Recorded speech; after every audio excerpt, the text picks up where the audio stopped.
Okay, this is Injustice for Music. So this is where we nerd out a little bit over the bands that we love. So I'm Cider, and here's George and Brian. Our friend Dale will be joining us later on. Yep. All right. Okay, let's dive right into it. We're talking about Metallica, everybody's favorite band at one point in their teenage years.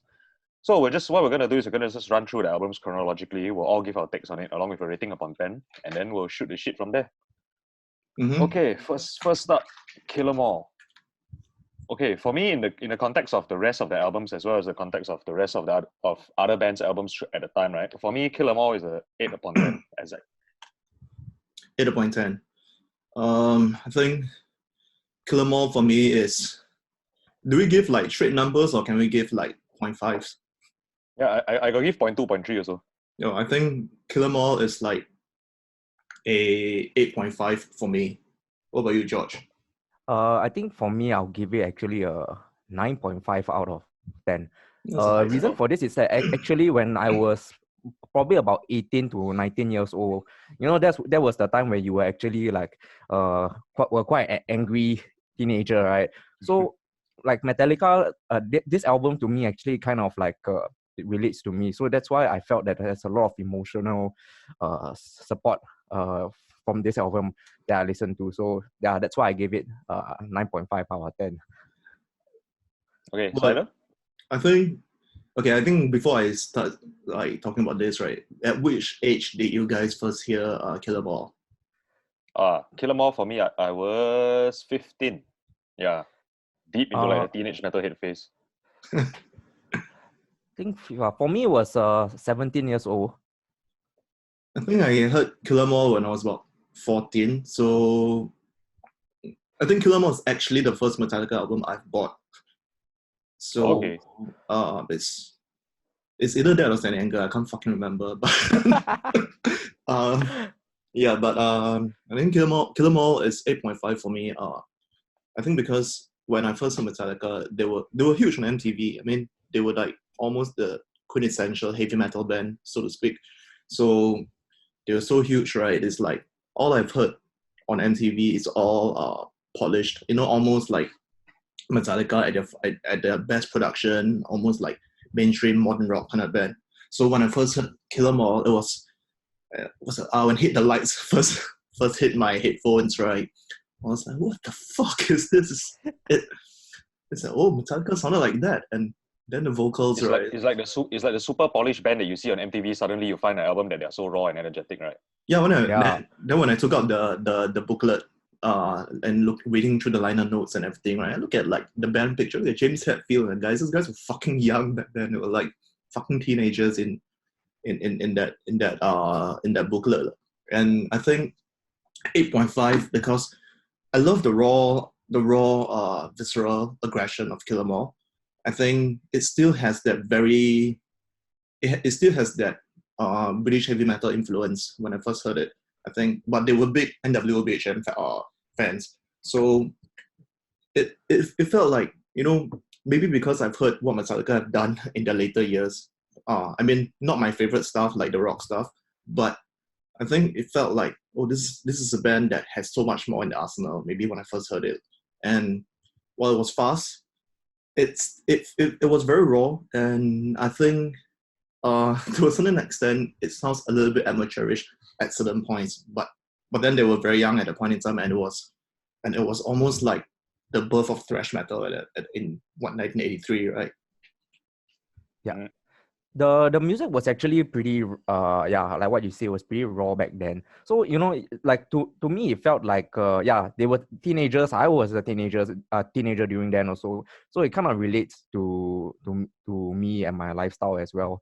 So I think if you all can recall back in the back when we were 18 or 19 years old, can you recall like there were different kinds of like local bands playing around, like some of them are even playing like Guns N' Roses or glam rock and all that, right? Like like during then I didn't really like this kind of music. So when I heard that Metallica is like one of like the leading figures of thrash metal that like goes against this kind of musical genre, right?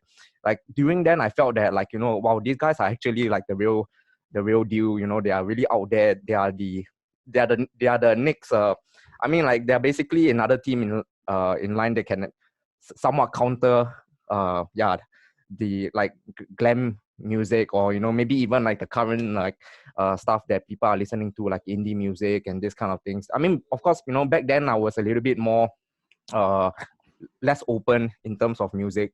So so during then, like I guess like Killer More album was very close to me during then.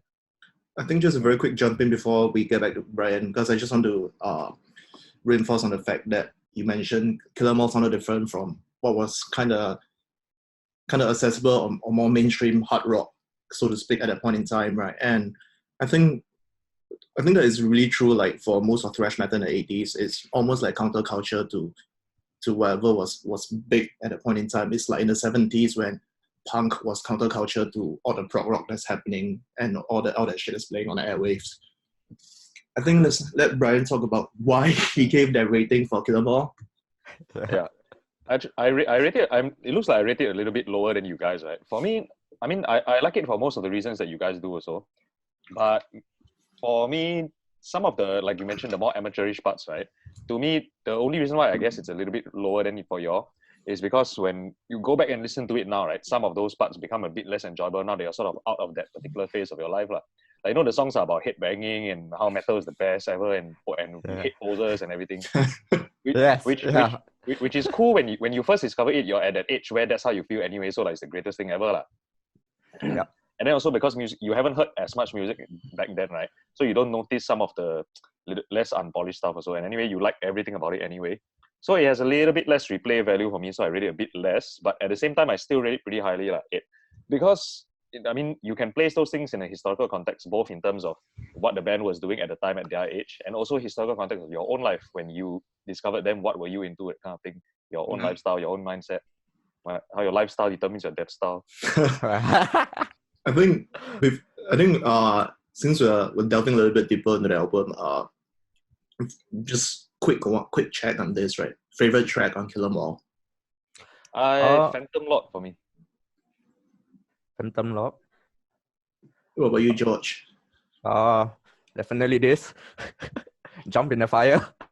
Nice. Jump in the Fire still had a lot of their old, like the earlier heavy metal influences, I think. Yeah, correct. Jump in the Fire sounds like a Diamond Head song also. You notice the early lyrics in the demo version, right? It's not about some jump in the fire and about pits, and it's some stupid sexual song. Was it? Okay, that I didn't know. The demo lyrics is some sexual song. You know, Mechanic Four Horsemen initially. Mechanics was about the Mechanics as well.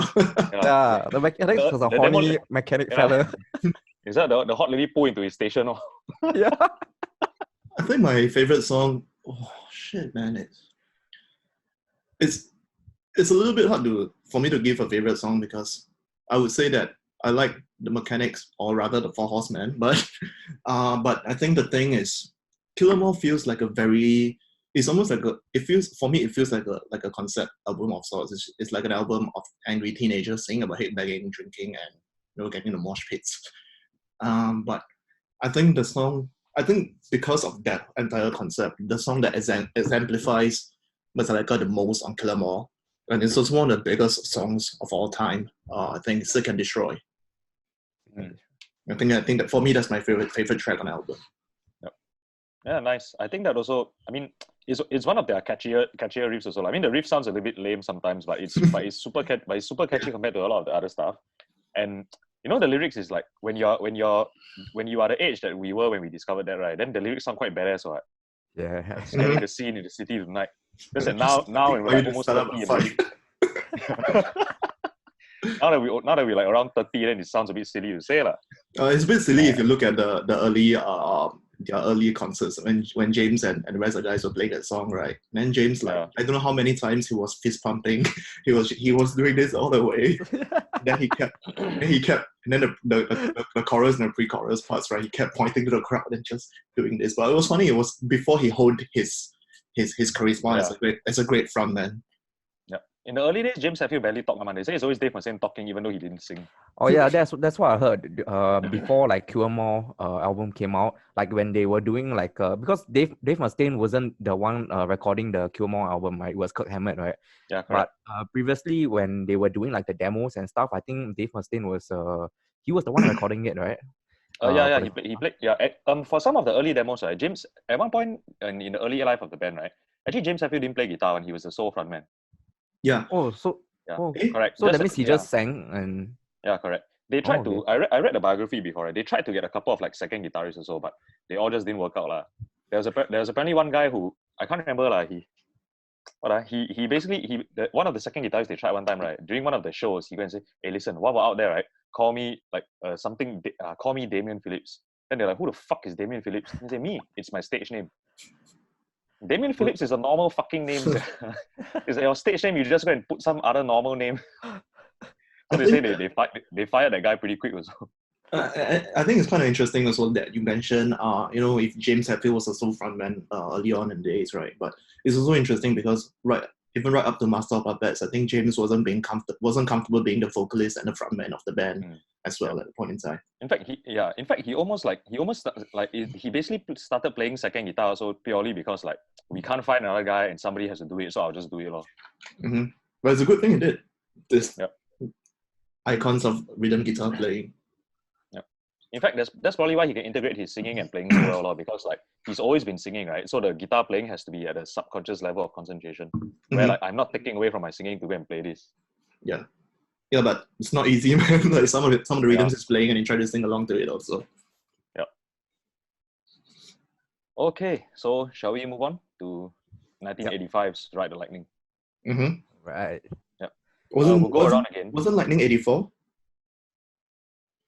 Not 80. Oh yeah, correct. It was 1 year after Kill 'Em All. Yeah, 84. Then Masters 86. Okay, so right for me, this is pretty high for me. It's 9 point. I give it a 9.2. It's almost. In fact, to me, it's almost a perfect album, right? Just that there are a couple of songs that I don't really like, which to me is the only reason why it's not the 10. Like for example, Escape. I don't really like Escape. Same here. Well,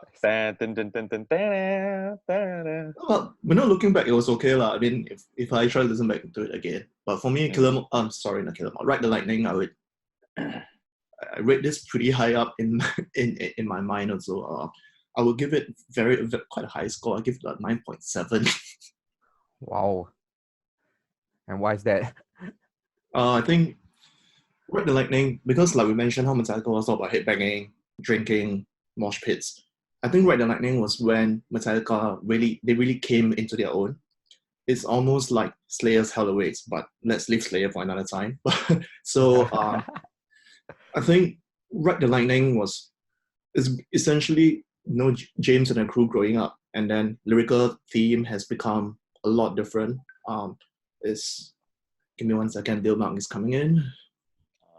Okay, I just admitted him to the meeting. So I think also at the same time, Ride the Lightning was again, like I kept mentioning, like concepts, right? But I feel that early Metallica has always been a lot about concepts surrounding the album. So I think Ride the Lightning was almost an exploration into death itself. And hey, also, so we're talking about Ride the Lightning right now. So we're going through the ratings and why we feel that way. And also, so I gave Ride the Lightning a pretty high 9.7 in my books. So I think like I mentioned, Ride the Lightning was almost a very deep exploration into the concept of death, and how Metallica has done it was kind of different from what a lot of metal bands are doing at a point in time. They're not just talking about going out killing people. People die. And it's specific, right? It's not just about death, but specifically about executions, man.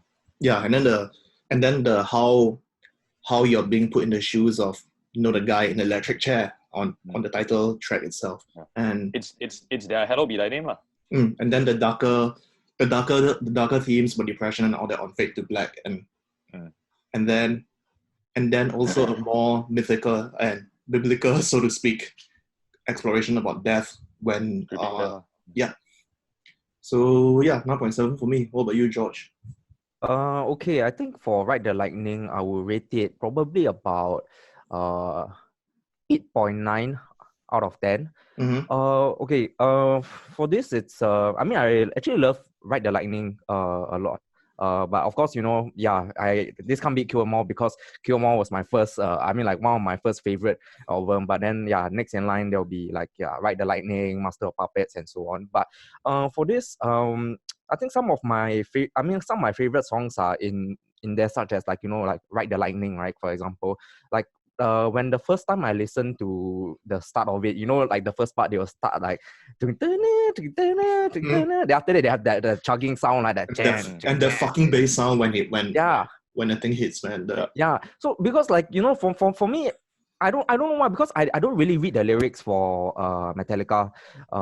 Because last time we were just playing guitars and bass, right? So all we do was just for me, I'm like just listening to like the background music behind it, or maybe the vocals as well, but I'm more focused on the guitar riffs. So like for Ride the Lightning, the album itself, I feel that they have a lot of they became more aggressive from there on. However, I don't know, maybe it's because I listened to it at a slightly later stage, but it doesn't relate to me as much as Kill 'Em All. I also that's think why I that give it. you mentioned it's a bit more aggressive. I think James Hetfield's rhythm playing has also like evolved from that on. I think he's starting to find his sound, and it's a lot of that staccato, that driving, pulsing like rhythm that he's known for, right? And kind of moving away from the British heavy metal kind of sound as well. Yes, yeah, exactly. And you notice, although it's not exactly progressive, right? But just a lot of their like songwriting techniques are a lot more polished also. Like this part will have one pause, this part will have an accent, this part will have a harmony, this part you won't have a harmony. Mm-hmm. They definitely cleaned it up a lot from Kill 'Em All, because Kill 'Em All was rough, it was raw, and I think that's one of the reasons why I love Kill 'Em All, is the roughness. But once you went into Rider, you could see that there was some sophistication going on with how they produced the album. Not just in the quality wise, but even with the songwriting, the riffs, and all that kind of stuff. I think just a quick one. one. Sorry. Because you just jumped in, right? Because we cleared Kill 'Em All already, what would the ratings be for Kill 'Em All and Ride the Lightning for you? So the problem with ratings is I would probably rate almost every Metallica album over 9. Okay. But I guess Kill 'Em All is a 9.5, maybe. Mm-hmm. And Ride might be a 9.5 also. Nice. Maybe a 9.6, yeah. Maybe. Oh, Ride the Lightning is 9.6. Slightly higher, yeah. I think Master of Puppets is 9.7 for you then. I would probably put Reload and Reload at 9.9. So that's the You know, one of the fun facts about Fade to Black is that although the song is about depression and all that, right? But you know what triggered the writing of the song, right? Because James, I know exactly why. Yeah, because his amp got stolen from their van. Then the fella damn sad all. I think I saw it in they did a documentary, right, on VH1, and I think that's where they revealed that story. I think so, lah. Yeah, correct. Like the VHS tapes, lah. Yeah. I think they were probably the only like thrash metal band at that point in time, right? With that kind of balls, so to speak, to write a fucking ballad for an album. Yeah. In fact, one of the things that I read in the biography, right, is that they weren't worried about Fade to Black being seen as too commercial. They actually were more worried about Escape. Mm-hmm. Escape. Yeah, they were worried that Escape would be seen as too commercial or too watered down instead of Fade to Black. Oh, really? And also, of course, there's that Hemingway song album in it, lah. The Hemingway song in it, for Whom the Bell Tolls. Mm-hmm. Okay, I think we covered a lot about Ride the Lightning, right? So favorite track of Ride. Okay, mine is it's always a toss up, right? But today, and my answer might probably change in another time. But today, I think it's For Whom the Bell Tolls. Mm-hmm. I think for me, it's Creeping Death, man. I don't know. I just fucking love the song. It's dark and also like not being the most religious person out there, but like just taking biblical stories and painting the horror and getting that theme out there, and it helped that they had the chops to pull it off. And if you look at, was it 91 Metallica in Russia, that when they played fucking Creeping Death live, right? That they were fucking like metal gods. Like they commanded the stage, they commanded the crowd, and they were fucking tight back then. George? Yeah, I think as I said earlier, I think my favorite track will be Ride the Lightning. that song itself. Because like the start of the thing, to me it sounds a little bit I mean, it sounds slightly different and progressive from from the Cure More style. And then like when I listen to Ride the Lightning, the album itself, after Cure More, it was like a whole different progression, right? So I feel like it's the Ride the Lightning, that track itself is their signature song for this whole album. Hence, you get the name Ride the Lightning for the album as well. Mm-hmm. Actually, yeah. Is that You? me? Oh, sorry. Yeah, so for me, it'll probably be For Whom the Bells Toll. But it's a complicated question because Fade to Black is probably one of the songs that suck me into Metallica. So that is easily one of my top few songs. But if you ask me the songs that I still listen to now, I'm sick of Fade to Black, to be honest. No, it's I the can't and listen- Fade to Black is that guitar solo that you hear in all guitar shops as Yeah. well. Yeah. It's but, it's most people's first guitar solo. I'm Yeah, guilty of that many- as well. So Yeah, I also learned that. Was it like the most people's like guitar solo? I thought it will be like something from Master of Puppets instead. No, because Rather that's than- because Fade to Black is easy. So that's most people's like first solo that you can play along with the song and then it will sound not bad because there's a lot of empty space, man. So if your timing is a bit off, right, then you won't really notice it. yeah, and also like when you're a younger guitarist, right, and your bends and vibrato, all that is not the best, right? You Yeah. don't fucking care. It's like you just feel that I can play fucking Fade to Black, you know? Yeah. Nobody will ask you, but you will go and tell your friend, hey, I can play Fade to Black, no one here. Yeah. and then People will be you, impressed by that. yeah, then you show it to girls, and then they were like, "Who the fuck are Metallica?" Yeah. I You don't, tell them, no lah, the song very melodic one, you will like. for girls, I had to learn Ching Pei De Yi. That is the one that to impress girls with. I learned from Chong. We can have another meeting for that as well. Yeah. Yeah. But yeah, I was also going to say that actually it's quite rare, right, for bands to you see the jump in sophistication between Cure and Ride the Lightning, right? It's actually quite big. Not a lot of bands, their first and second album, the jump is so big one. Yeah, that's That's true. true. It's like it's almost like two different bands, and considering this, it's only 1 year apart. Yeah. That is quite wild. I feel it's more to do with the production, the rawness, and it just got so much better that everything sounded different. Like Headfield sounded different, the guitar sounded different. Mhm. There's a massive difference between the two albums. Yeah, the Ride the Lightning, like their producer was this Fleming Rasmussen, right? Yeah. That I think that like he was the one that produced like this Ride the Lightning and Master of Puppets only, right? Is this two only, right? He did this Yeah, too, I if I'm think not so. wrong. Yeah, But Killer More wasn't he wasn't involved. Right? I doubt so. Yeah. Are you Okay, trying to shall Google we it? move on? Sure. Yeah, I'm googling it now. So we're moving on to a behemoth of an album. Probably I think the album that most people who know like early Metallica would know the best. I mean, what's the name of the album? I can't remember it now. Nah. Yeah, I'm talking about Master of fucking Puppets. So Yep. I Most think people's first fast rhythm riff. Yeah. Master of Puppets. For me, surprisingly, I love Master, but ratings wise, I'm giving lower than right. But it's just my own like preferences. Still a fucking strong album. I'll give it like a 9.2. For me, it's a 8.3 because just like right, there's a couple of songs I really don't listen to. Like I don't really care for Sanitarium. Mm-hmm. And also in terms of songwriting format, right? A lot of the songs on Master will be a lot better if they just skip the repeating the last chorus. You know what I mean? Mm-hmm. Yeah.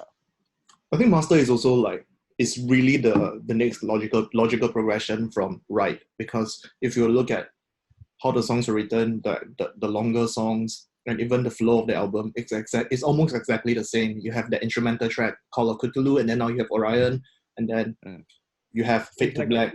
Now you got Sanitarium, but of course Fade to Black is a much stronger song than Sanitarium in my own opinion. Yep. Yeah. Definitely. Like They even start with the acoustic intro followed by the fast song, then followed by the long title track as the second song. Yeah. Which is so the track listing format also is quite similar. they were following a certain rules for these few albums. Then I think it was only until note, they changed the rules, right? Because even in the next albums, the slow song is always on the same number 4 track or something, right? Yeah, I think so. Oh, was it? So I Gotta, forgot. gotta look it up. Yeah, unless you're talking about Black Album, for me, Black Album they are all slow songs, even by Metallica standards. So, Yeah. Compared to the previous albums, they're all ballads. so what about you guys? Your ratings for Master of Puppets? For you, Dio? George, okay, me is probably on par with Right. Like to me, these are just the two is like the same albums, like Load and Reload to me. For me, lah, Mhm. it's like they sound pretty much the same, more for the most part.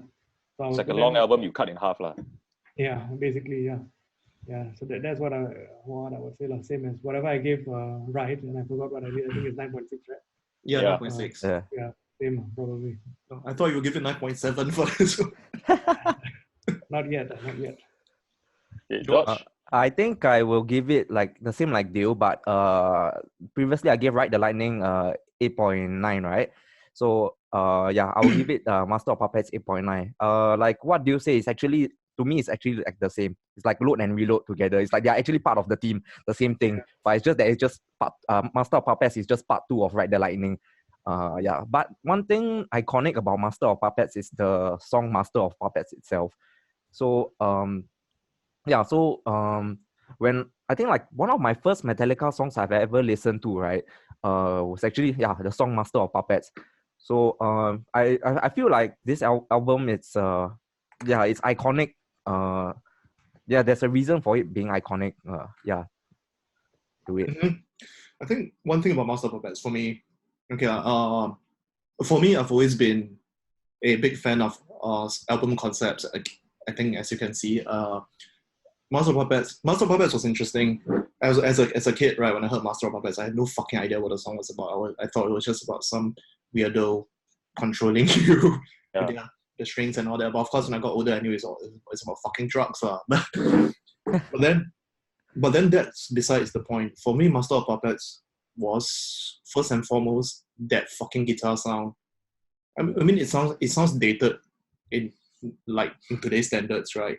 But I think back in 1986, it might have been one of the most it's one of the tightest, most muscular sounding rhythm guitar tone ever at that point in time. And that was when if James and the guys were talking about it, right, they stripped off all reverb because I think how metal was being recorded back then when the guitars were drenched in reverb, and if you hear the sound from Ride the Lightning to Master of Puppets, that's when they stripped the reverb. The riffs started to sound extremely muscular. You could hear all the attack that they put into it, all the little nuances they had in the pummeling and the chugging and everything. So I thought that was something that I really have to bring out when it comes to Master of Puppets. I can't remember what they.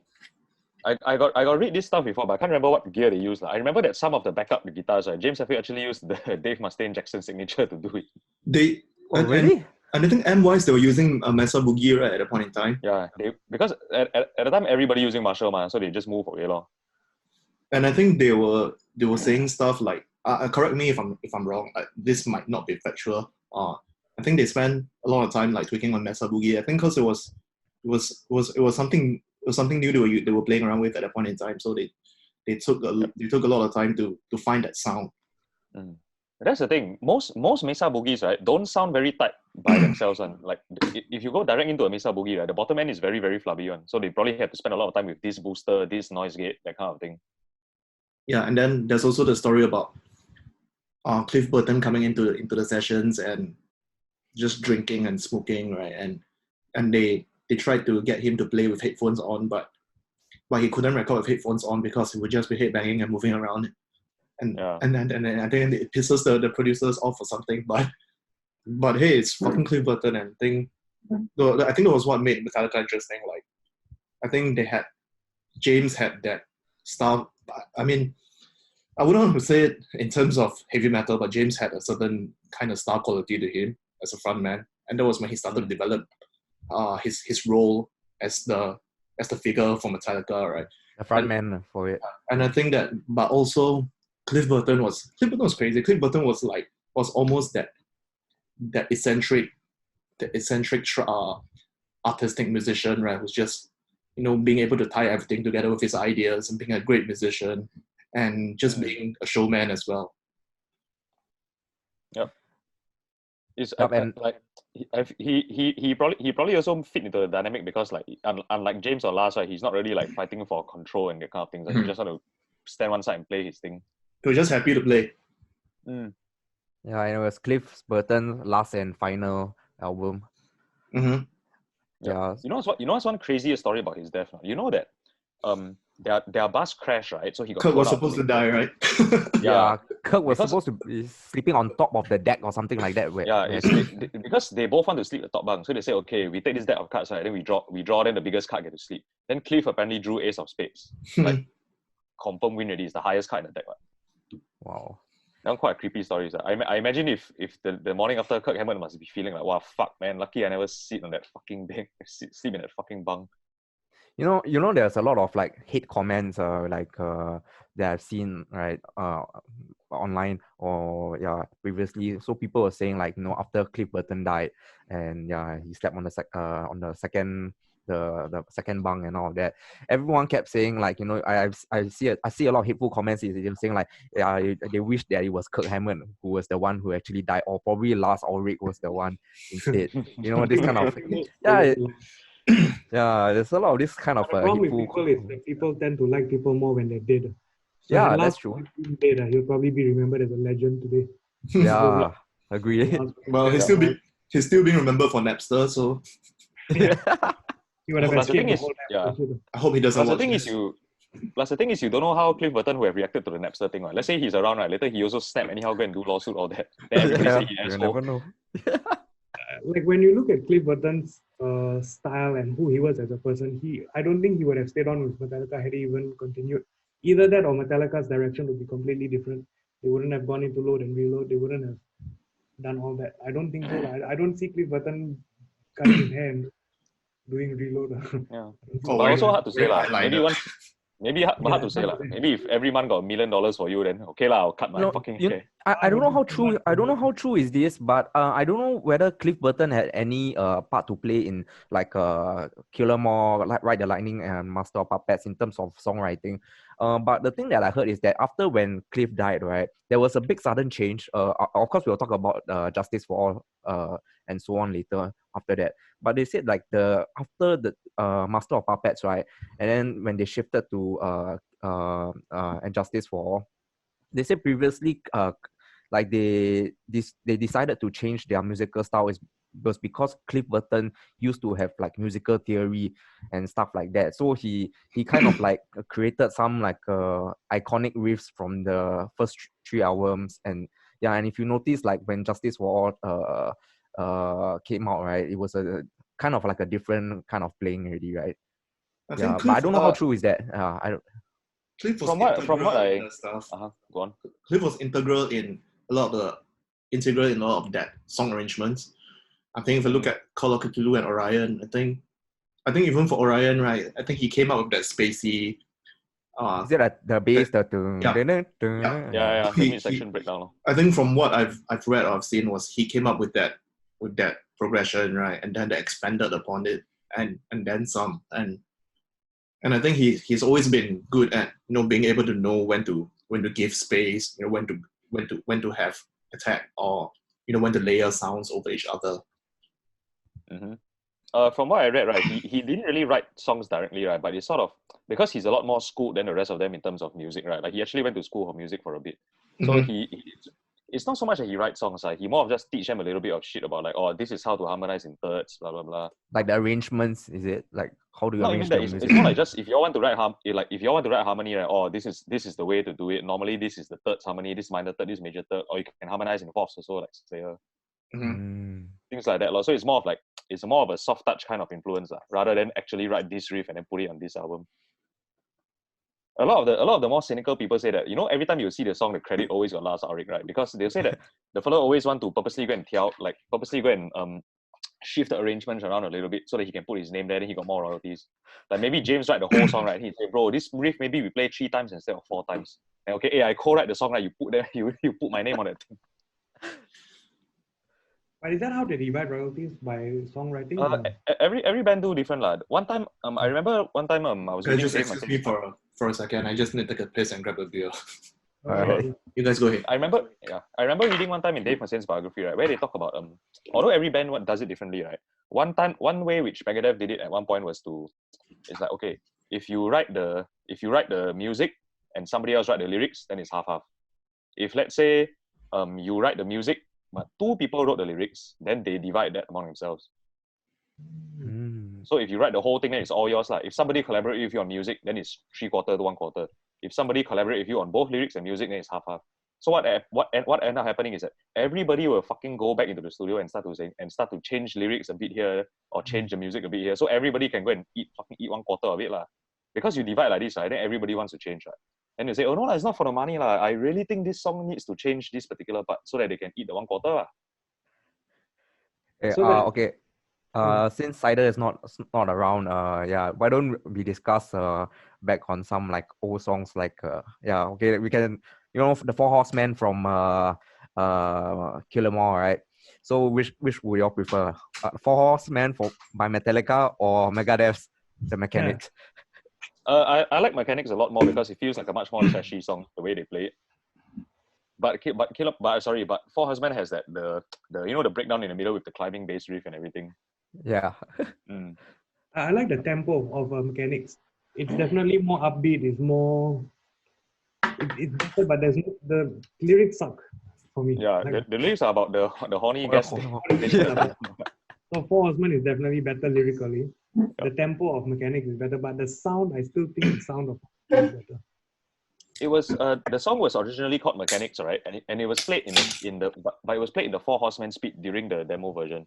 It's when Dave Mustaine reused the song for Megadeth, right? Then he purposely decided to just play it at double speed lah, just to spite them. Yeah, I mean, I prefer Four Horsemen, but I feel that like the Mechanics, it's the only good thing about the Mechanics is the drums. Like for me, that's all. The drums is a lot more sophisticated because the Megadeth drummer is a jazz guy, right? He don't even like metal. He just joined Megadeth because got money. Right? Yeah, that's all right. And like for me, I feel like Mechanics is just like what you say, it's fast, like, but there's no logic to it. Like I just feel like he's just playing fast out of spite. You know, it's not because like the music sounds right. The music is awesome if it's that fast.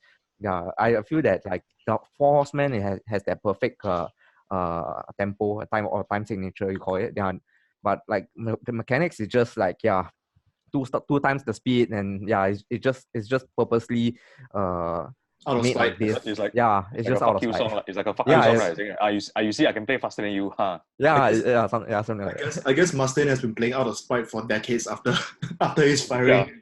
Yeah, even now. when he becomes happy and contented, then he produces fucking bullshit. When he angry and hate the world, then solid albums all come out. Yeah, that's true. I think it applies to even everyone else, even Hatfield and all. Once you lose the inspiration, you can't produce anything good. I think. So have you all talked about the favorite track of Master of Puppets? Not yet. We were gonna wait for you, but now that we're here, yeah, I really didn't want to drink today, but we're talking about fucking Metallica. I just couldn't help it. So alcoholica, man. Yeah. But anyway, my favorite from Master is again big toss up, but I am gonna say Disposable Heroes. Oh yeah, I think Disposable Heroes is one of my favorite songs of all time. But I mean, I'm gonna go with the generic route. I'm going to say that Master of Puppets is my favorite song off the album, based on the fact that it's an iconic song. And I think it drove a lot of what Metallica was about. I think the song structure was insane. How they transitioned from the heavy parts to the softer middle section and then back. It was crazy. I think I haven't heard any thrash metal bands in 1986 do something like that. It was a big year for thrash, but I think Metallica was showing a certain level of sophistication in the songwriting that was really starting to show before that entire new Monster and Justice for All after that. Yep. And like Master is one of the most iconic songs at the time. Even today, Dale, you're breaking up a little bit. Dale, you're breaking up a little bit. Your microphone. Me? Yeah. Yep. Can you hear me now? Yeah. Yeah, so my answer to that is I can't really hear though, bro. I think you gotta use the headphones or something. I think it's Yeah. still breaking up, but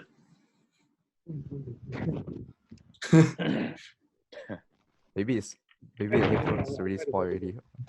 Uh, my other toss-up is actually the thing that should not be. Mhm. Mm. That was the first song written in drop tuning, right? Yeah, correct. I think my favorite one will be Leper Messiah. Oh. Okay. Yeah, I because actually don't really like that song very much. Yeah. I like I it. mean, The riff sounds a bit goofy. Yeah, I know, but I don't know. To me, it's like catchy, but it's not fast. You know, it's slow, right? But correct. I don't know. To me, that song is the riff is very very catchy to me.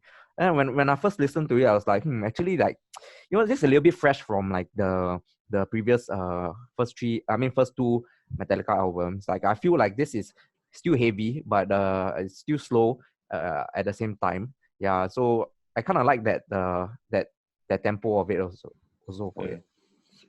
Also, okay lah. Although I don't really like the song, but I quite like the chorus riff when you're going down and down.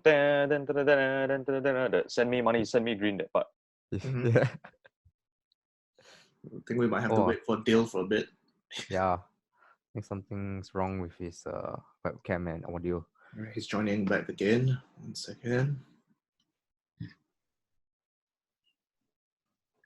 Okay. In the meantime, shall we move on? Justice. Shall we let Dale talk about his favorite song of Master? Yeah, Oh yeah, all right. He really- kind of said it just now, but I think we didn't hear, right? Yeah. Yeah. Can you hear me now? I Better. Yeah. Loud and clear. Yeah, so basically, the same thing. What I said just now, Master is definitely the best. Like, it's too much of an iconic song that even if anybody were to name the top 5 Metallica songs, most of them would say that song anyway. Mhm. So while there are great songs on the album, Master is my favorite. Definitely. Yeah. All right. Shall we move on? Justice. Yep. All right. It's what these Okay. sessions are named after, right? Yeah. Yeah. Good reason. For me, Justice is my best Metallica album. It's a 9.4 for me. Justice is huge for me.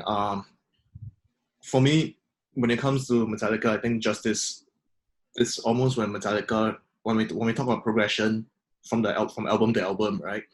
Justice was almost them reaching the peak. Like it's such a monster of an album. I think when it comes to songwriting and everything, how much did I give Ride the Lightning? I can't fucking remember. 9.7, right? Yeah. Justice for me is like 9.8, man. It's minus 0.2 for the inaudible bass. And the drumming, which didn't keep up, lah. That's It's like you notice on Justice, right? Even Kirk Hammett, right? Everybody sort of step up really to like a next level kind of thing, right? Only the drumming really just never step up. Like, it's still the guy from Kill 'Em All playing drums on Justice for all. The funny thing is, It's like guys are just gonna keep doing this. You all no problem, right? Funny thing is when we talk about Justice, right? We talk about the drumming. I think because lately for some reason we've all played Blacken on guitar for it at one time or another lately. So Yeah. George was playing it on the bass. So I thought it was only me, but when I was like going online, I saw comments on YouTube also. So when you're not playing the song on its own, you're trying to play along to the album, right? I've realized that when the drums comes in, right? When the drums are in, it fucking throws you off. Like when you first start to then suddenly become funny to play, right? Like the only thing you can lock in is the like. But before that, when he was doing that repeated snare, I was like, what the fuck is going on now? Yep. The reason is because when you're doing the high E, right? That one is offbeat, right? But that one is offbeat, right? But last snare is following that. So that because of that, right, the drum beat is like the snares on the offbeat one, which is not usual for this kind of church metal, which is why it feels funny, lah. But it's probably because when probably James showed him the riff for the first time, and he's like, there's one note amidst the chugging. I'm just gonna follow that note. That part you're doing the fast part. Okay, I roll. George, you? I think I'm going to rate. I rated Killer More was 9.5, right? So I think for Yeah. Justice will be 9.4. Yeah, because I'll leave. Okay, I will leave Killer More as like the highest one for my rating already, 9.5. Right, but okay, 9.4 for Justice, right? The reason for this is because they became pretty technical, and their songs are really very catchy and heavy at the same time. I decided to minus 1 point as well is because of I'm a strong supporter of the bass, so justice for Jason. Yeah, You know for me, the famous yeah, go on, sorry, dude. yeah. Oh yeah, so for me, it will probably be a 9.8 as well. I think same as Cider. It is probably the best Metallica album, and it might tie with another album that I will mention later. But it's definitely the best. Of course, the bass sucked. If you actually go to YouTube and hear What bass? some dude, what You bass? know how the dude did it, right? Because when the songs came out on Guitar Hero, right, then the bass track is there. Oh, right? yeah. Then he took those files to go and remix. And Have it you was so seen the- good, right? I've seen the one they interviewed the engineer or the guy who did Justice. By the way, I Google, right, it's still Fleming Rasmussen on Justice. Oh, Have you heard that the guy who was in the studio or something he met Lars years later? I think Lars asked him whether they actually recorded bass for the album. Yeah. Actually, did we even record? do, You know the do story? you, yeah, The sorry, do famous you all story hear is the sorry, do you all hear the latest so-called enhanced or The remastered. remastered version on Yeah. Spotify? You still can't hear the bass. Yeah, you Yeah. still can't hear. Like, what's the point? Like, there's no difference. yeah. The famous story is that basically it's okay. You know, like the production of the album itself is already doesn't lend itself to a big bass presence because everything the guitar is quite trebly, although it's quite solid. Actually, of all James Hetfield guitar tones, I actually like the Justice guitar tone the most in isolation. But it's very like the drums and everything all very trebly on, right? So it's like there's highs and there's lows, but there's not really much room for bass, ma. So it's already not very high to begin with. Then the story is that Lars Ulrich, they were listening to the test mix, right? Then he asked Fleming, how loud is the bass now? How many dB? And he said, oh, this much. Then he said, can you turn it down this much again?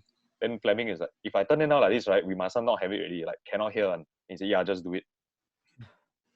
And Like, do you think it's was it like a deliberate thing? Because now they say they were burnt out and all that kind of bullshit.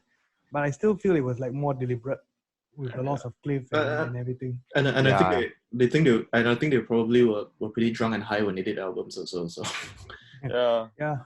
Because at the time they are quite young. They are younger than we are now when they made that. So wow. Yeah. They made Justice for All. They made Justice for All. We said we are sitting at home drinking beer talking about that. Yeah, exactly. I think also when it comes to Justice for All, actually One was the first Metallica song I've ever heard. Again, it was big on MTV, and I think when I first heard it, it was probably already like a decade or so after the song was released. And I remember watching it. It's the first song they actually made a music video for, despite being so popular. Yeah. I remember watching it on MTV. One of my favorite music videos. When I was pretty young, so I watched it on MTV. I had no fucking idea what it was about. I never heard of Metallica, and I was like, "Who the fuck are these guys?" Like, it's weird because I thought they were a heavy metal band, right? And so when the verses were playing, I was like, "Well, it doesn't sound that heavy." But then it's like, of course, towards the end of the song, it's a different story altogether. But yeah, but it was the first song I've ever heard from Metallica. I kind of didn't like it that much, to be honest, when I first heard it. But over the years, like when I really started diving into Metallica, like, oh, okay, it's actually a great song. You know, the reason why they even recorded the video was that apparently at the time they had become so popular, right? So a lot of people were calling MTV and saying, hey, play Metallica, play Metallica. Then they're like, who the fuck is Metallica? They don't even have a video. So the label had to tell them, okay, MTV wants to play, all right, but we need to have a video. So they did quite a rush job. It's basically just them playing in the garage, right? Then they took scenes from the movie and put inside. Then that's the rest of it. Johnny got his gun, right? The movie. They own the rights to the movie now, right? Oh, seriously? If I'm not wrong, they own the rights to the movie or something, to the footages or something. I heard that during like the time when they came out their first music video, right? I think there was this documentary I watched. James Hetfield was being interviewed, so he was saying that there was this guy, a fan of his, spat at his face, and then after that he asked the guy like, what the hell was that for? And one of his fans said like, "Oh, you sold out, man. You said you'll never make a video," and this kind of things. Yeah, that was the first time like Metallica kind of went into more mainstream in that sense, because MTV during that time, if you are in MTV, you're kind of mainstream already, to put it. I think when I was a kid, I might feel the same way. Like, but of course, I wasn't there when they released the video, but I think about if I was a kid, like I might feel the same way, like, oh, they sold out and all that, right? But I think this is just a quick digress a little bit from what we're talking about. But I think to begin with, Metallica, like the way they were being pushed in the music industry, they were kind of destined to succeed, right? Like they were at the right place at the right time. They had the chops, they had the image, they had the songs. So I feel that the whole thing about them selling out is bullshit, because as much as I'm not the biggest fan of their mainstream success. Oh no, sorry, I'm proud of the mainstream success, advocate of mainstream success, but just not the biggest fan of the albums recorded after that, right? But I feel that if you're not chasing success as a musician, then why the fuck are you in a band? Just fucking stay in your room, play your guitar, jack off your guitar or something. Yep. For me, it's not just about chasing success. Like maybe when I was younger, I would say they sellouts and all the kind of shit. But it's not just about chasing success. For me as a person that I like music, but my music taste evolved over time. I'm not listening to Metallica today. I listen to like Silver Sun Pickups and Great band. I even like Taylor Swift Archer, one of my favorite songs of last year. So like, if you don't grow as a person or you don't evolve in your music, then you are even bigger sellout, because you're holding on to something that you're not. And if Metallica grows, then it's all the good, all the better for them. That's how I felt about them selling out, because I don't feel that it was a sold out. You grow up, you evolve, different things inspire you. Because imagine if you're 35 years old, right? Then you seriously saying that the lyrics that come from your heart, right, is about headbanging and killing posers. Exactly. Yeah. Hell no. You'll be talking more about personal shit, families. I mean, maybe you are lah, but then you're like struggles. a pretty If it's genuine, right, I mean, it's probably like you're a pretty childish 35-year-old. Yeah, you'll probably end up like Johnny Rotten from Sex Pistols, still old and cold. And like, people tell you how old already, what, headbanging back and kill poser. Yeah. Although that said, right, since we're about to move into that era, right, although that said, I don't think it's like, because you're, number one, right, heavier doesn't mean better also. There can be a soft, good song, and there can be a heavy, lousy song. And also, right, successful also doesn't necessarily mean bad songs, right? It's a talking point now, right, because the albums during that era is not everybody's favorite. So it's easy to say, oh, because of success, that's why they wrote those songs in that certain way, right? It's also entirely possible, right? Let's say they weren't so successful and weren't so popular, right? That they would still write those songs because that's the songs they wanted to write when they were at that point in time. I think it's still, and because the reason they wrote it, right, that's what made them successful, so to speak, right? Yeah. And it's also what inspires you when let's say you have reached success and you lose your amplifier, or some guy stole your amplifier, you're not going to come on and write Fade to Black. You'll be like 20 amplifiers anytime. So like, what inspires people when you're richer and more successful may not necessarily be the kind of stuff that brought the greatness in you in the first place. So yeah, that's how I feel about success and shit. All right. Shall we move on? But before that, let's do our favorite track from Justice. Oh yeah. Okay, mine gonna be really hard.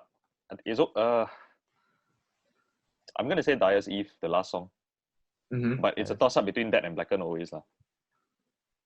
I also want to say that Dyer's Eve is probably like my favorite Kirk Hammett solo ever, even though I'm not the biggest fan of that guy's playing.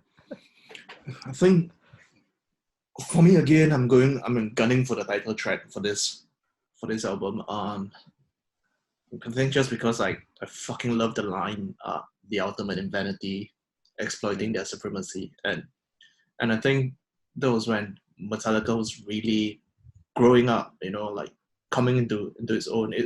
The album was so big that fucking almost imploded, right? Like, I think that was when they were big. They had their first music video, and I think it was a pivotal moment in their songwriting. The song structures were crazy. They lost their basis, and and having to accept Jason Newsted, and because of the stories, the horrible things they've done to him as well. But but I still feel like it's still kind of timeless, kind of almost like a timeless thrash metal album. If I listen to like Kill 'Em All, it's a great album, but it really sounds kind of dated now. But I think Justice is still extremely relevant in today's metal like landscape. I think my favorite track will, well, this is hard also for me. I'm thinking of two. One is either Harvester of Sorrow or The Shortest Straw. Because, okay, The Shortest Straw, because it's the first part, there's that a lot of that chugging riffs already. Ding, ding, ding, ding, ding, ding. Yeah, I really love that a lot. But the Harvester of Sorrow, the reason why I like it is because of the live video that they had in Moscow where they played, Harvester of Sorrow. So instead of creeping, what Cider say where you watch the video about on creeping left, right? Mine was Harvester of Sorrow. So when they were playing, right, there was this whole, you can see like helicopters and the USSR soldiers standing around. It looks like a video from like Death Clock, like the Metalocalypse cartoon, like that, I think that was when the Soviet Union was disbanded, right? When they did shortly after, that was one of the best. That concert in itself, I think, is so iconic just because it was the Soviet Union. They had. I think that AC/DC and all also, right? I'm not too sure, but I knew Pantera was on the bill as well. I haven't seen any live videos of Pantera. I'll probably go and check it out later. Oh, you should, that concert. For if you're talking about the best song, for me, is the most obvious, like, is One. And the reason why One is the best is because it is my personal favorite Metallica song of all time. It's just the way that song, from the speed, when it goes slow, is a ballad, and then it's badass. And then it ends in this orgasm. It reminds me of Stairway to Heaven in some ways, where it just starts slow, but and it ends in this just in a way like Bohemian Rhapsody. So it ends in such a beautiful, heavy way. But Metallica, it went heavy, it went slow, it went heavy, it went slow, and it just raped your head at the end. I think that's the crazy thing, right? When you talk about music dynamics within a song, the loud and heavy dynamic, the loud and soft dynamics, right? Like, it wasn't very well done in the more extreme form of metals of metal in the 80s, right? But Metallica seemed to have that knack for doing transitions. I think we've seen it we've seen it all the way. Album. Almost every one of my favorite Metallica songs has this dynamic. It could be One, it could be Fate, it could be Welcome Home, it could be Unforgiven, or even what's the last one they did that was The Day They Never Comes or so. It's like this dynamic to me is the best dynamic, because I don't like it heavy all the way, and I also don't like it soft all the way. I like it when you mix it. And you notice, because the verse is soft and the chorus is heavy, right? So the chorus is almost like a false start where it tricks you into like, okay, the song gonna become heavy now. Then when verse 2 comes in, right, it's soft again. Then in chorus 2, right, okay, now the song gonna be heavy. Then you think, okay, so the next part is gonna be soft again. But no, it's equally heavy, but now it's becoming faster. And in Unforgiven too, they flipped it around. It was a slow verses and heavy chorus, I think, right? We're talking about Unforgiven 1 and 2. I think that also, to quote James Hetfield about One, right? I think for him, he said One was about the ultimate darkness, which I agree. If you look at the story, you put yourself in the shoes of that guy who couldn't do jack shit, who couldn't do fuck all for all the shit that's happened to him, right? It's a fucking scary thought, and I think they really put that into the music. And I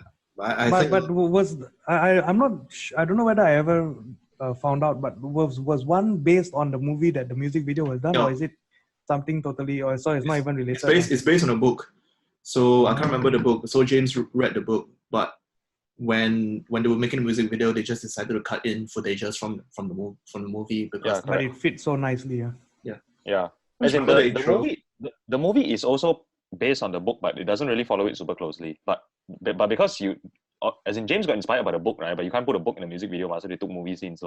It's roughly the same story, but there's a lot of different stuff. Just remember the intro of the I've watched the video so many times. The intro, the kid asking the dad, right? What is democracy? Democracy. Any kid would send his, any parent would send their own son. Something to do with young men killing each other, I think. Something like that. Democracy. If you're going to talk about politics, this could go 3 hours, so let's not start. No, we're not. Yeah. Shall we move on? Alright. Yep. To self-titled, also known as Black Album. The Black. Okay, for me, this is like a 6, I guess. Mm-hmm. There are some songs I like from it. There are some songs which I totally don't care for. But overall as an album, it's quite a decent effort lah. And the production, okay, production-wise, right? Don't talk about preference, right? But in terms of the studio techniques, everything, right? Black Album, in terms of like how they master each of the levels and everything, right, is probably like I got some studio engineering student friends who tell me, right, that like sound engineering, that a lot of places, right, they use Black Album as like a really pinnacle example of this is how to mix a rock album. The levels on this is all perfect. The way you record everything is all perfect. This is like the gold standard lah for recording a rock album. Looks crazy. Can you imagine Justice sounding like that? Yeah. For me, Black is like Kill 'Em All because it stands out in their own.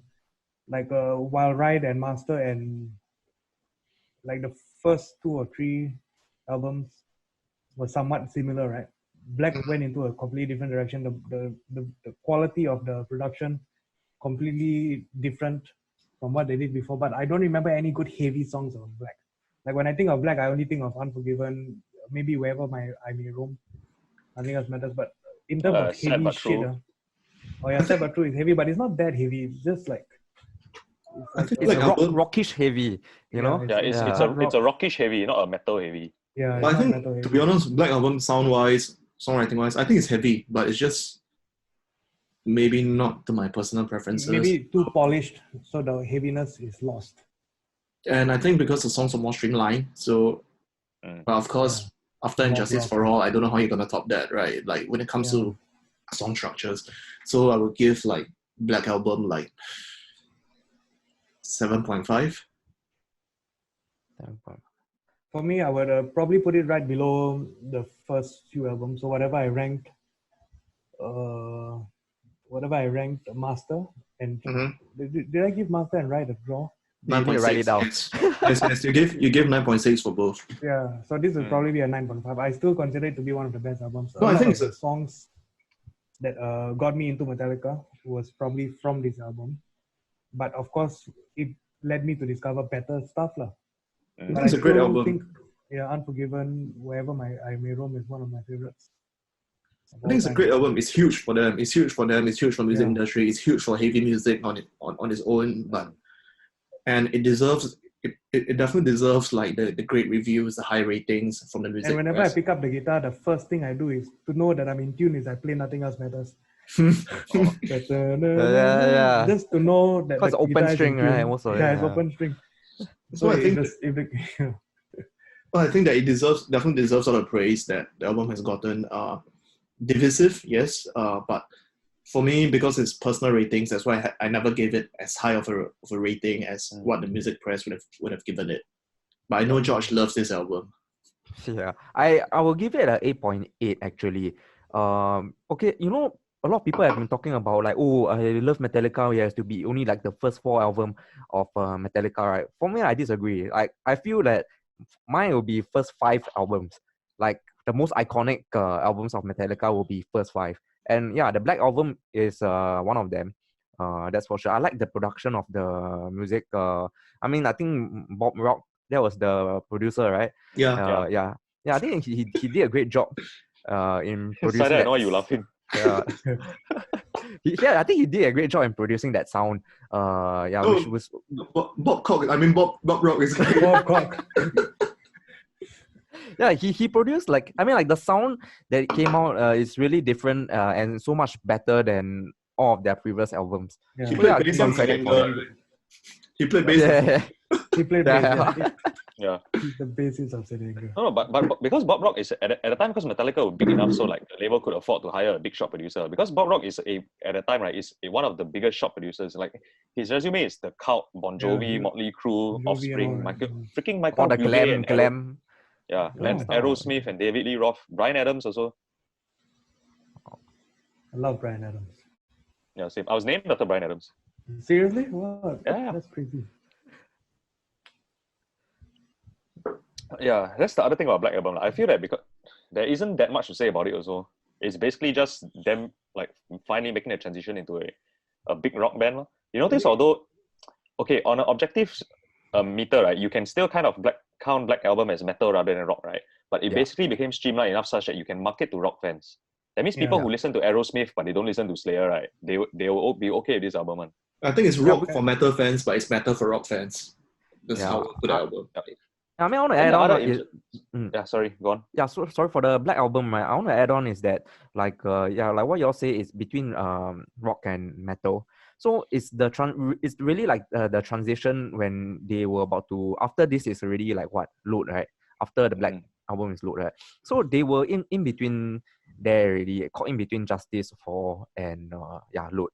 But to me, I feel like they're still in a safe zone for metal listeners, and even if like rock listeners are if like they are willing to listen to Metallica, I think this should be like the first album to start off with as well. To me, the Metallica went from thrash metal to heavy metal with this album, and then they went into hard rock with Load.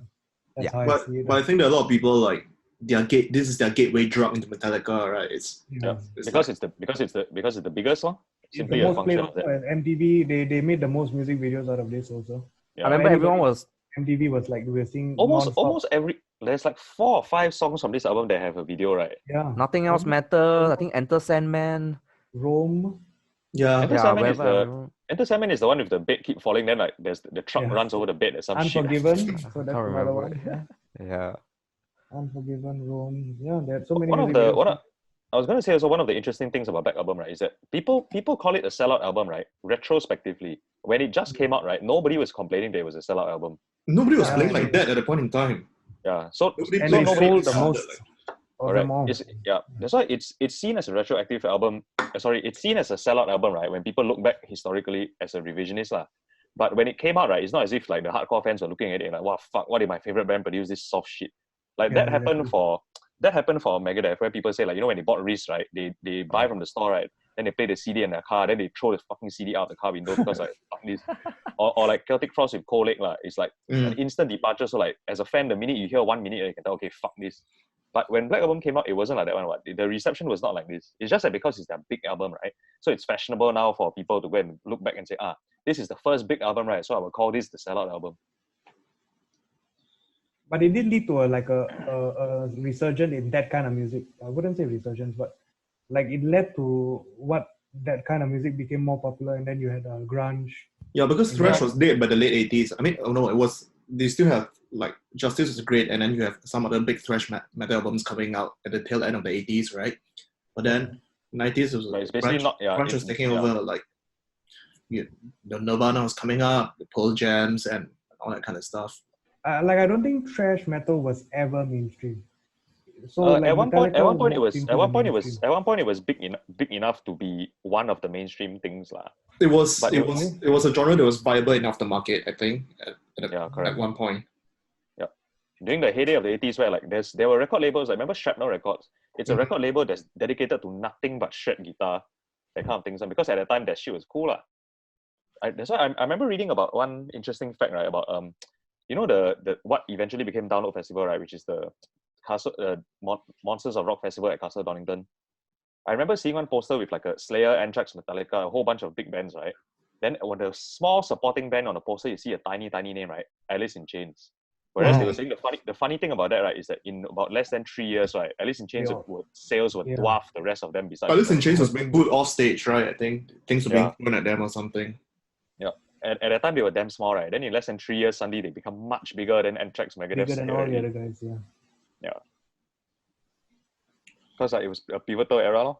In fact, that's why Metallica is the only big trash band that sort of survived the mainstream turn, lor. Because Black Album can stylistically carry them into that era.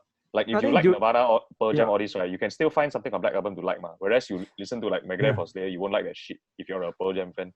I think like during this timing also, like of course they were still in competition with other genres. Don't talk about grunge, but maybe more towards like glam metal, like Motley Crue, this kind, right? Those were more mainstream. They're more mainstream. So I guess like the Black Album came out because it kind of like needs to adapt in order to kind of like counter that sort of genre of music. So I think I think that's a valid reason. in the music industry for them to. Actually, to go back to Justice, and one of my favorite performances was Metallica performing at the Grammys. Remember that? That was the first time in the history of humanity that people actually knew or saw heavy metal in a mainstream event like the Grammys. The Grammys is the people, most mainstream event for music. And then when they were doing one, people in the audience had no idea how to react. No, you didn't see people headbanging or people like, the fuck is going on, sir? So to me, that was such a nice, it's not a good performance, but it was just a nice moment in history, I think. It led to Metallica being bigger, I think, by the time Black came out. I think, well, we talked about Black Album extensively. I think let's go to the favorite song of the album, and then we'll take a short break after this, and then we will continue. I'll just pause the recording for a bit because I think everyone needs to be around or take a piss or something, right? So I gotta get I need to take a piss. Yeah, so I think my favorite song from Black Album is probably Sad But True. I second that. For me, it'll be Through the Never. Oh. Yeah, I like that. Yeah, sorry. Yeah. No, I just like the riffs for it. That's all. Yeah. For me, it's Wherever I May Roam. For some reason, when I was in secondary school, I kept listening to the song over and over and over and over again. I don't know why. It's just damn nice. No, it's very catchy. So because, Wherever I May Roam. Yeah, because they have this like Arabic kind of tune to it, right? Like Kashmir. Yeah, it's very, very catchy. Yeah, I guess, it's probably why. Yeah. And one last thing I'll say about Black Album, right, is that Black Album is, to me, out of all the albums we've talked about so far, right, it's the album where Kirk Hammett solos fit in the most. That's why he started abusing the wah pedal as well. You don't. That's when he became Kirk Whammett. It's like in the first 4 albums, right, you can always find spots or songs where like they set the song up for the song is setting up the solo really nicely, right? But because of some of his deficiencies as a player, then like, or as a solo composer, then the solo just doesn't match up to the song. But in Black Album, you don't find any of that. Because in Black Album, perfect. Right, it everything fits on. Like there's no part where like, oh man, I wish Kirk Hammett played differently. But I'm feeling like the reason why that is because it's so overproduced, so well produced that anything that was imperfect would be corrected. Yeah, correct. There's a video of Kirk Hammett getting scolded by Bob. I still remember that video. Yeah, because he said the solo. Sorry. Then Kirk Hammett, because Kirk Hammett, I think he at the time not very used to like having his solos rejected, but Bob Rock keeps saying, bro, this one cannot make it, you got to do again. Yeah. And he took a very active role in it also. Like rather than just tell him you got to do it again, right? He would suggest to him ideas or whatever. Maybe this part you play like this instead of that. Yeah. I think it also helped them that they had so much budget for this album, they could spend months on end in the studio just to work through and to refine all the songs that they were doing at the same time. And they thought the hell out of this album for years. Yeah, that's why the vote was in 96. I think James was talking about Black Album, right? And then he said that everyone's heads got so big, right? Everyone's egos were inflated beyond belief, like after the Black Album, because they were fucking rock stars by then. And you being a young guy, selling out stadiums, selling all these fucking records, like.